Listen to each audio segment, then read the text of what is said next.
Hello, everybody. This is AK. I'm back.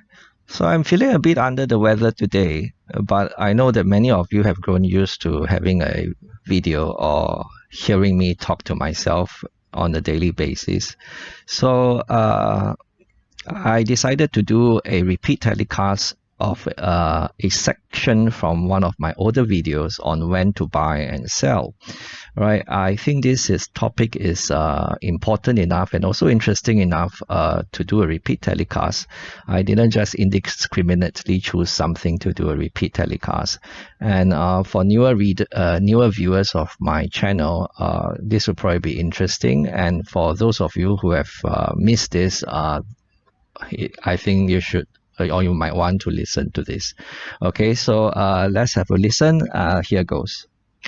Right. And the last thing I want to talk about is when to buy and sell.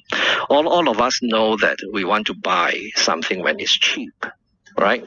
It's the same thing with stocks, right? When Mr. Market goes into depression, we want to buy because chances are he will throw out many good deals. And that will be a good chance to buy.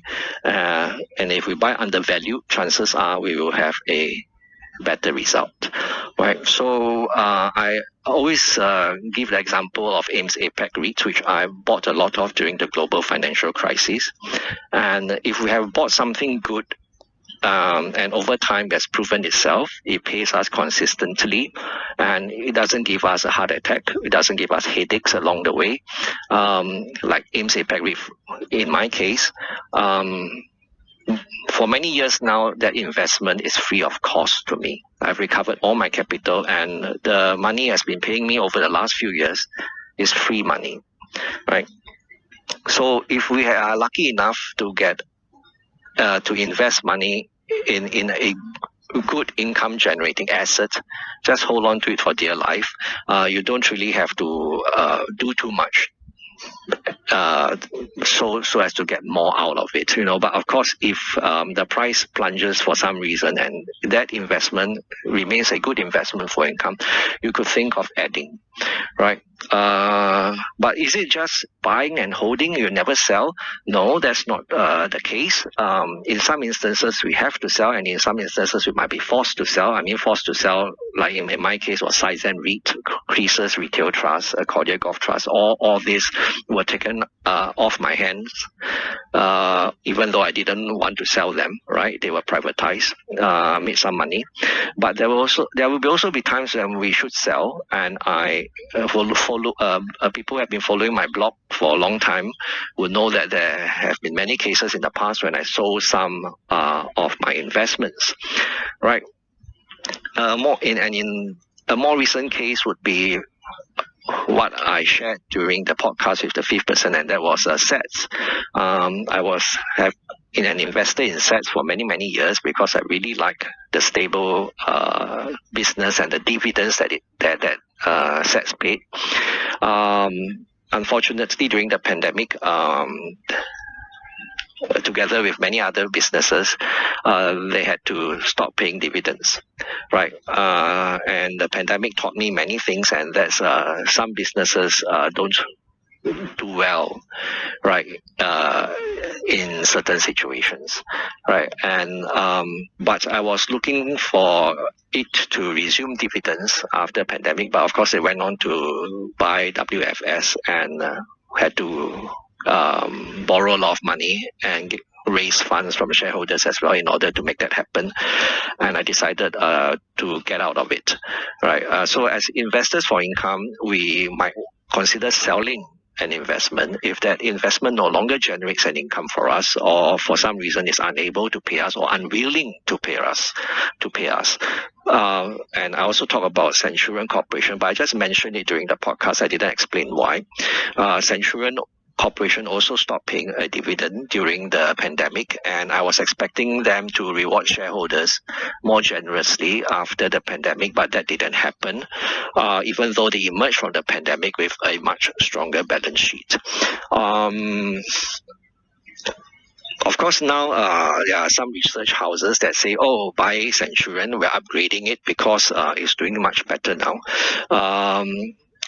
I don't usually do what research houses tell me to do, or what they suggest that we should do. An example, for example, Hock Lian Sing, which is one of my investment. Back when it was 50 plus cents, so a research house said that it's worth 67 or 69 cents per share. I didn't buy. In fact, I sold. I sold half of my investment at 50 plus cents, which was already double my entry price. And basically, when I sold half, the balance of my investment in Hock Lian Sing became free of charge. And I'm still collecting dividends till today. If I had bought at 50 plus cents and added to my investment, I would be in a sorry state today because the price didn't go up to 67 or 69 cents, right? And it's back down now. If you take a look at how much Hock Lian Sing is trading at today. But like I say, I'm not really bothered by the price today because it's still paying me, and that is what matters to me. But I sold when the price doubled, and that's another consideration. We might want to take some money off the table. It's never wrong to take some profit. So as for Centurion, coming to Centurion, even though it's doing better now, there's no guarantee that it won't stop paying a dividend when another crisis hits. And I really don't want that to happen to my portfolio again. I rather invest in businesses that will pay me through good and bad times. And of course, the banks are a good example of businesses that can pay us through good and bad times. And I'm happy that I've made that reallocation of resources, selling a big chunk of my investment in Centurion Corporation and moving the money, investing the money in DBS, OCBC, and UOB when I did. Okay. So we can look at reports by research houses. For sure, I do that all the time because as individual retail investors, we don't have all the information that we possibly want to see. And these research houses are able to provide that service. But don't just take everything they say as the gospel truth and that everything they say is relevant to us. So we have to pick out what is relevant to us and make our decisions based on our own thought processes. And I will leave a link to two of my recent blogs, one on ComfortDelgro and one on Wilmar International, to show you how I pick vital pieces of information to help me to make a decision. Okay, so that's all. Thank you for keeping me company as I listen to myself talking.